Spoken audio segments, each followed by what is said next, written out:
Para kay Catalina Solis, malaking bagay ang pagkakaroon ng green card.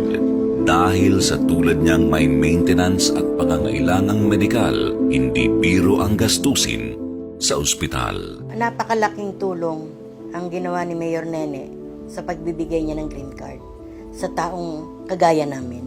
Isa kami sa taong gumagamit niyan sa binigay niya. Kaya nagpapasalamat kami sa mayor na si Nene Aguilar dahil sa pagbibigay niya sa amin ng green card. Kaya ako, kahit hindi niya ako kilala, si Mayor Nene, mahal na mahal ko dahil sa pagbibigay niya sa amin ng tulong. Lalo na sa green card na to.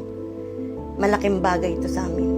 Bago pa man dumating ang Universal Healthcare Law, ang Las Piñas ang unang nagkaroon ng Green Card Project para makatulong sa pagpapagamot ng mga Las Piñero. Kung nagkasakit ka, sabi nila, pati ipon mo ubos, diba? So he said, ayaw kong mamroblema sila sa gastos sila sa hospitalisasyon. Kaya kami po ang kauna-unahan na city na nagbigay ng aming green card na pag may green card member ka, makakapasok ka libre sa ospital at sagot po ng Las Piñas ang gastos niyo sa ospital, pati po yung mga anak ninyo. Batid ni Catalina ang hirap ng walang green card o seguridad pagdating sa kanilang kalusugan. Noon, takot na takot kami dahil wala kaming green card kung paano kami mapapa-ospital.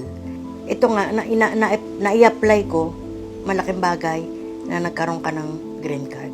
Malaking bagay talaga. Kasi, biro mo operasyon, iisipin mo yung operasyon. Parang malaking pera ang ibababa mo eh. Samantalong kung meron nito, hindi ka natatakot. Nakita ni Mayor Nene ang pangangailangan ng kanyang mga tao. Kaya ginawa niya ang lahat ng kanyang makakaya upang matulungan ang mga ito, lalo na sa gastusin sa ospital at operasyon sa pamamagitan ng green card. Alam mo, minsan kasi, pag may sakit ka, ang pinakamahirap kung wala kang pambayad, di ba? And my Papa Nene made sure na he takes care of the health of his people, of his constituents. And that's one of the things I'm most proud of. Kasi doktor din ako eh.